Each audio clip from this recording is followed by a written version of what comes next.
A very happy new year to all of you. Although I wish I could have said that with more gusto, I am tentative because I don't know whether the new year will indeed be happy as we all want it to be.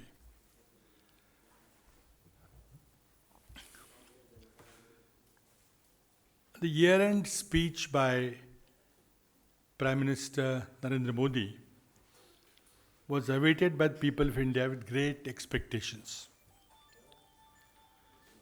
There was an element of fear, greed, and hope all at the same time. There was fear that PM would unleash second surgical strike and announce further harsh measures in his fight against corruption. There was an element of greed that PM might distribute black money which was unearthed as a result of Notbandi and deposit it into the Jan Dhan accounts of poor people, as he had promised before elections for foreign money. And thirdly, there was hope that finally the hardship would be over. No one would have to stand in long lines anymore to withdraw their own hard-earned cash. No limits on withdrawals, either from banks or ATMs. And after all, in one of his speeches, PM had begged for just 50 days for normalcy to return. He had become emotional and said, "Just give me 50 days. If normalcy does not come, take me to the nearest street corner," and he paused and said that give me any punishment you deem fit. Unfortunately, nothing of the sort happened. Students of economics and politics and everyone else was waiting for hard data on how much black money was extinguished, whether sufficient quantity of new 500 rupee notes were issued, and whether there would be compensation for people who died and for those who suffered grievously. In short, people expected PM to declare that the exercise was successful and that people had suffered for a good cause. But PM gave no hard data. Instead, he delivered what can at best be called a mini budget speech to declare some poll sops before the model code of conduct kicks in, almost sounding apologetic. His speech writers betrayed poor understanding of basic concepts and made fantastic assumptions and assertions. He said all 500 and 1000 rupee notes were used for parallel economy. That too only since the UPA government came to power. He said over last 10 to 12 years. It is an insult to the daily wage earners, farmers, small traders, and nearly 70% of the population of the country who do not have access to banking services and who are not financially literate. He said excess cash was causing inflation and black marketing. He wanted to achieve balance by reducing cash. So how much is the right amount of cash? He said cash outside the formal economy, that is cash which is not in banks, was bad. So was the Prime Minister advocating a zero cash economy? PM could not digest that only 24 lakh persons declared income of over 10 lakh rupee every year. All he had to do was make a phone call to the Revenue Secretary, and he could have obtained full breakup of the number of taxpayers. The real question is, what was the income tax department doing? What did they do about the 500 crore Reddy wedding in Bangalore? PM took credit that so much cash was deposited in the banks. What choice did the people have? They had to go to banks as no one else would exchange their hard earned currency. And because of the faulty design of the exercise and lack of adequate preparation or consultation, the entire cash available with the public, both black and legal, came back to the banks. In fact, the entire black currency available in the economy has been converted to legitimate money. Exact opposite of what PM had wanted. PM said some officers had committed grave crimes. It was obvious. With so much new currency available outside, someone was colluding. He could have sounded more credible if he had given details of how many people were arrested and how many were dismissed from service. PM had announced some entrance subvention schemes. He appealed to the banks to concentrate on the poor and middle classes. Surely, he knows that banks do not work on appeals from anyone, but strictly under the Banking Regulation Act and the RBI Act. The RBI will have to issue orders and government will have to compensate banks for any interest subsidies, not based on PM's appeal. Manufacturing sector has come to a grinding halt with laying off of thousands of workers. In the month of December, service sector PMI has plunged to a 3-year low of 46.7. Additional working capital promised by Prime Minister is not practical as banks have strict financing norms. Obviously, PM has not consulted RBI. On the housing front, dismal performance of the Pradhan Mantri Awas Yojana in its first year speaks for the lackadaisical approach by the government.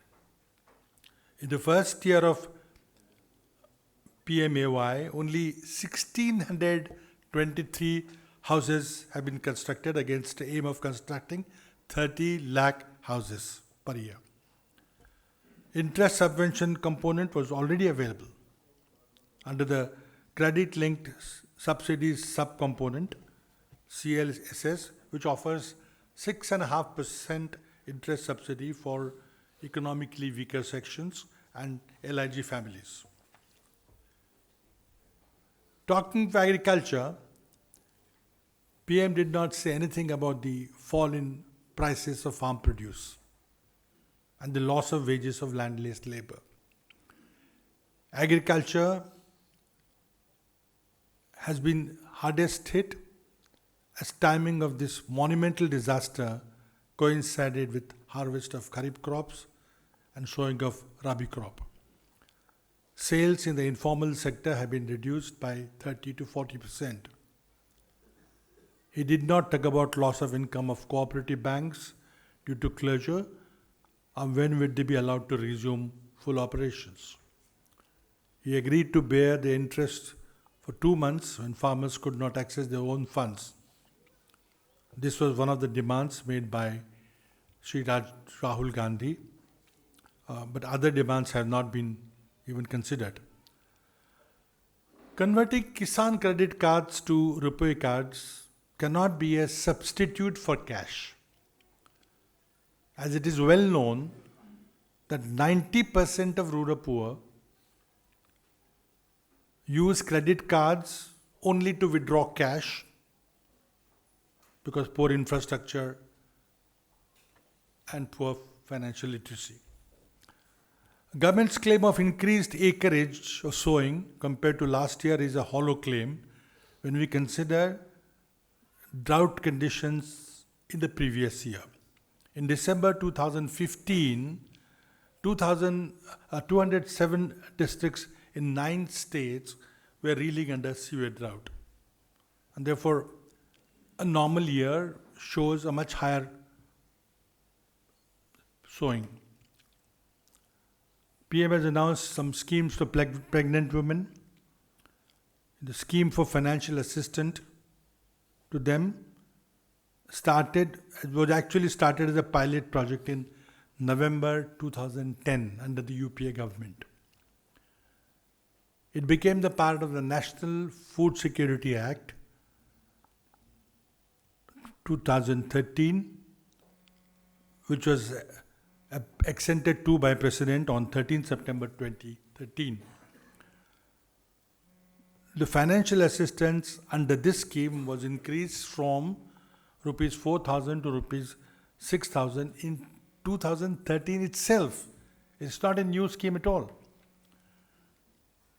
On the whole, Prime Minister's speech yesterday was full of jingoistic appeal wrapped up in nationalistic fervor, comparing demonetization with external aggression against the country. Prime Minister failed to acknowledge the intrinsic strength and the collective energy of the Indian people displayed during national calamities, terrorist attacks.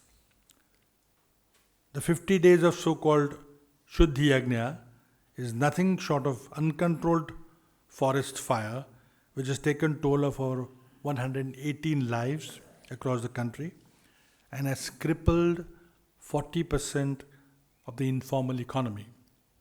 Lakhs of job losses are feared, ranging from sectors like textiles, leather, agriculture, tea, jute, plantation, construction. PM had no word of consolation for them, nor did he offer any solace. This will be one of the most depressing start of a new year in recent memory. Thank you. देखिए, बहुत दुर्भाग्यपूर्ण है कि सरकार कोई भी जानकारी नहीं दे रही है, बल्कि पूरी देश की जनता ही नहीं, दुनिया के लोग इस एक्सरसाइज की तरफ देख रहे थे कि अगर ये सफल हुआ तो और भी देश, विशेषकर जो विकसनशील देश है, वो शायद इसको अपना दे. लेकिन एक तो ये तो हम मानते हैं कि ये पूरा एक्सरसाइज जो था वो पूरा असफल हुआ है. विशेषकर जैसे मैंने कहा कि सारा का सारा जो काला धन लोगों के पास था, उन्होंने सब उसको कन्वर्ट करके सफ़ेद बना लिया है, सारा का सारा. इसीलिए सरकार कोई आंकड़े नहीं दे रही. पिछले हफ्ते ही हमारे रेवेन्यू सेक्रेटरी साहब थे, हसमुख आदिया जी, उन्होंने कह दिया था कि सभी पैसे वापस आएंगे. ये जो डिज़ाइन किया था स्कीम का इतना गलत था कि जिसके पास भी कोई पैसा पड़ा था उसने या तो 2.5 लाख के अकाउंट, बेनामी अकाउंट खोल के वो जमा कर दिया. कई लोगों ने सोना खरीदा और जो सुनार थे उनके थ्रू बैंकों में पैसा गया. और जैसे मैंने कहा कि बंडल के बंडल नए नोट बाहर मिल रहे थे. जब 10-10 घंटे लाइन में खड़े रहकर लोगों को एक नोट मिल रहा था 2000 का, उसी वक्त लाखों के नए 2000 के नोट बाजार में छापा मार के पकड़े गए. तो यानी कितने नहीं पकड़े गए और कितने बदले गए उसका कोई हिसाब नहीं है. प्रधानमंत्री ने स्वयं अपने भाषण में स्वीकार किया है कि कई लोगों ने गलत काम किया है, लेकिन क्या किस पे कोई एक्शन हुआ है? और जो से अपने मूल प्रश्न पूछा था कि आरबीआई ने कोई आरटीआई में जवाब नहीं दिया, कैसे देंगे जवाब? अगर जवाब देंगे तो उनको ये स्वीकार करना पड़ेगा कि ये सारा का सारा जो एक्सरसाइज था, सारा डिमोनेटाइजेशन का जो किया था पिछले 50 दिनों से चल रहा था, और प्रधानमंत्री जो कह रहे हैं कि 50 दिन के बाद सारा कुछ ठीक हो जाएगा, तो क्या तो ठीक हुआ है? कितना तो पैसा जमा हुआ है? कितने 500 रुपए के नोट लोगों के पास पहुंचे हैं? और पूरी सारे के सारे नोट बदलने में कितना समय लगेगा? क्या सरकार सारे नोट बदलेगी भी जिस तरह से प्रधानमंत्री ने अपने भाषण में कहा है कि कैश का होना ही गलत है। कहते हैं कि अगर कैश है तो वो सारी पैरेलल इकोनॉमी है, जिसका मैंने जिक्र किया था। तो मैं नहीं समझता कि सरकार कोई आंकड़े देगी, ना आरबीआई देगी, ना सरकार देगी, ना फाइनेंस मिनिस्ट्री देगी, और ये सब भाषणबाजी करके लोगों को गुमराह करने की अब कोशिश अगले दिनों में होंगी। और इसलिए देशभक्ति का नारा दिया जा रहा है, वो अभी भी और भी कुछ करके और लंबे लंबे नारे देंगे, लेकिन 50 दिन लोगों ने जो तकलीफ झेली है, जो जाने गई है, जो किसानों का नुकसान हुआ है, वो शायद रोजगार जो गए हैं वो वापस शायद नहीं आएंगे अब। और सरकार कोई आंकड़े, कोई तथ्य, कोई इसके लिए कोई नहीं देने को तैयार। बहुत दुर्भाग्यपूर्ण है, हम इसकी निंदा करते हैं पूरे प्रोजेक्ट। एक सवाल और है कि प्रधानमंत्री नरेंद्र मोदी ने 8 नवंबर को कहा था कि 50 दिन के बाद स्थिति सुधर जाएगी, पैसा मिलने लगेगा, लेकिन 4500 रुपये भी कई बैंकों में एटीएम में नहीं मिल रहा है आज की जो स्थिति है। तो 50 दिन के बाद स्थिति 10 की 10 दिखाई दे रही है, कोई सुधार नहीं है। इसके लिए देखिए, इसीलिए हम तो आंदोलन तो हमने घोषित किया ही है, हम आंदोलन तो करेंगे, लेकिन हमारी उम्मीद थी कि जैसे चिदम्बरम साहब ने कहा था और इंदिरा जी का वास्ता दिया था, प्रधानमंत्री देश की जनता से माफ़ी मांगेंगे। उनका उद्देश्य अच्छा था और मैं कई बार कह चुका हूँ कि पूरा देश उनके साथ था, पूरी कांग्रेस पार्टी ने उनका स्वागत किया था कि अगर सचमुच अगर आप आतंकवाद के खिलाफ, अगर सचमुच अगर आप काला पैसा नष्ट करने पे तुले हुए हैं, भ्रष्टाचार समाप्त करने में तुले हुए, तो कांग्रेस पार्टी आपके साथ है। लेकिन आज ये साफ हुआ है कि इसमें से एक भी उद्देश्य सफल नहीं हुआ है, बल्कि काला पैसा नष्ट होने का तो सवाल ही नहीं उठता, सारा का सारा काला पैसा सफेद हो गया। कौन जिम्मेदार है इसके लिए?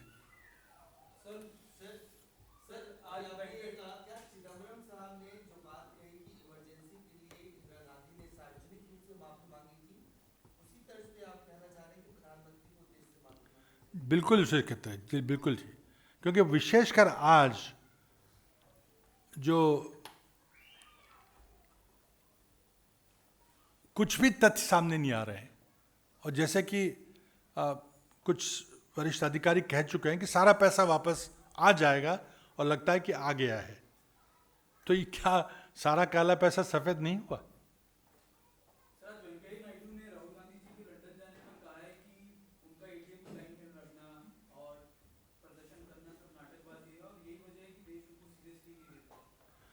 देखिए, राहुल जी जो लाइन में लगे थे, उसका सिर्फ उद्देश्य था कि प्रातिनिधिक तौर पे जो लोग बहुत मुश्किल सह रहे हैं उनके साथ एक रूप होना, उनके साथ संवेदना प्रकट करना था।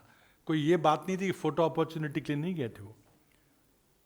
अब जो लोग तकलीफ सहन करने थे तो हम उनके साथ हैं, ये बताने के लिए राहुल जी गए थे। तो अब वेंकैया नायडू जी को जो कहना है कहें, अवश्य हम तो जनता के साथ हैं और जनता के साथ रहेंगे। No, I have no idea about his travel programs. Sir, Uttar Pradesh में समाजवादी पार्टी में एक पॉलिटिकल ड्रामा चल रहा है। कभी इस्तीफा अखिलेश यादव का वापस होता है और आज तो पॉलिटिकल ड्रामा इस हाई वोल्टेज पे था कि मुलायम सिंह को ही संरक्षक बना दिया गया अधिवेशन बुलाकर और शिवपाल यादव को बाहर का रास्ता दिखा दिया गया। कांग्रेस की क्या प्रतिक्रिया, कहाँ अपने आप को देखते हैं? देखिए, कांग्रेस ने इस पर टिप्पणी की है कि ये समाजवादी पार्टी का अंदरूनी मामला है। जहाँ तक कि समाजवादी पार्टी का सवाल है, हम एक समविचारी पार्टी हैं। समाजवादी पार्टी भी जो सांप्रदायिक ताकतें उनसे लड़ रही है और हम भी लड़ रहे हैं, और मैं समझता हूँ कि जल्दी से उनका अंदरूनी जो संकट पैदा हुआ है वो हल हो जाएगा। हम उस पर और ज़्यादा टिप्पणी नहीं कर सकते क्योंकि उनका निजी मामला है, पार्टी का निजी मामला है। Okay, thank you.